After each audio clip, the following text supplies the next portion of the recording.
Bien, voici les exercices d'application sur une égalité quelconque suivie de l'une ou de l'autre des 4 opérations que nous connaissons.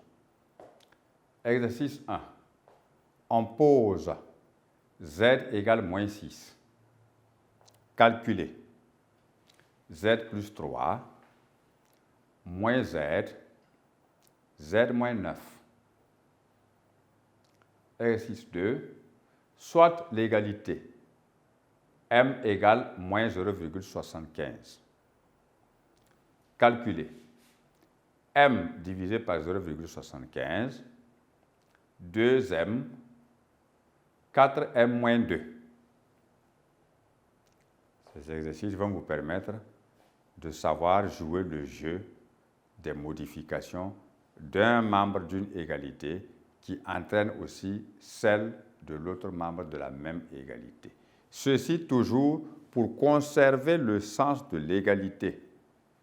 Alors, nous allons passer à la correction. Commençons par là.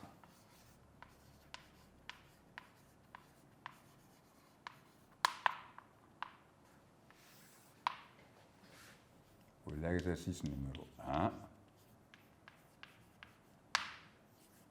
voilà les calculs que nous devons faire.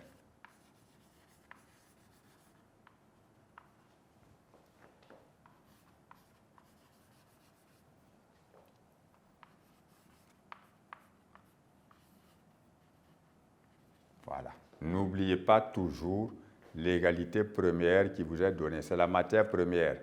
C'est-à-dire, quand on vous demande de préparer du taux, si vous n'avez pas de farine, il n'y a pas de taux à préparer. Donc, voici la farine.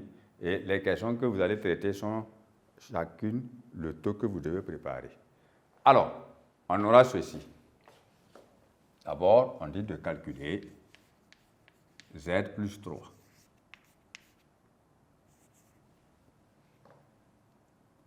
Alors, pour l'égalité z égale moins 6, z plus 3, vous remarquez que le premier membre qui est z a été augmenté de 3.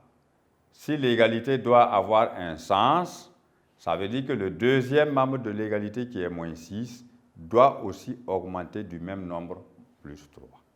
Alors, on aura moins 6 plus 3 également.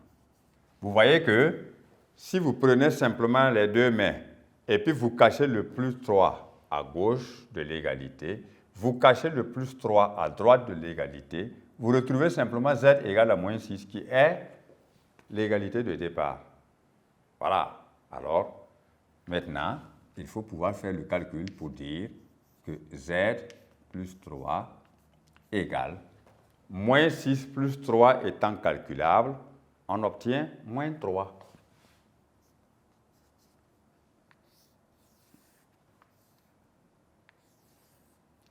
Ensuite, on doit calculer moins z.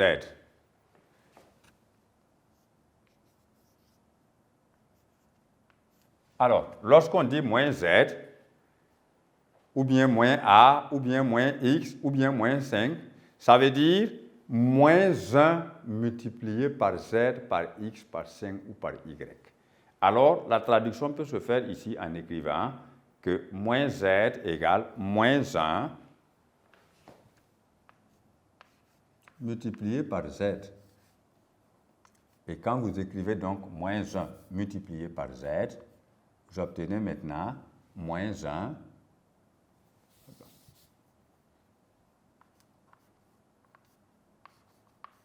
multiplié par z, alors qu'on a dit que z est égal à moins 6. Donc, si on a multiplié le premier membre par un nombre, on multiplie le deuxième membre par le même nombre.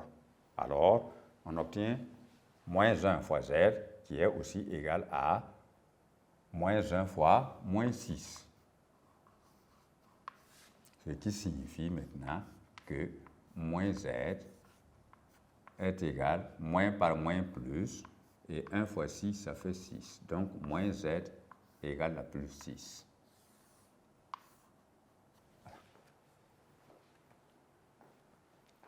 Ensuite, nous allons calculer Z moins 9.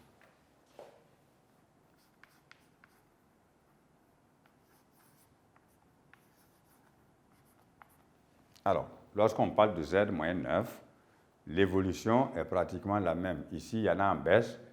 Donc, ça veut dire que l'autre membre aussi doit diminuer du même nombre, 9.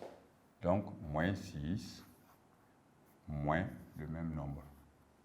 Alors, cela signifie que Z moins 9 égale à moins 15.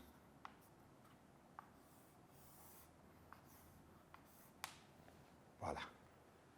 C'est la fin de la correction de l'exercice numéro 1. Et je pense que vous n'aurez aucune difficulté à suivre l'évolution de chaque membre d'une égalité, que l'on parle d'une addition, d'une soustraction, d'une multiplication ou d'une division.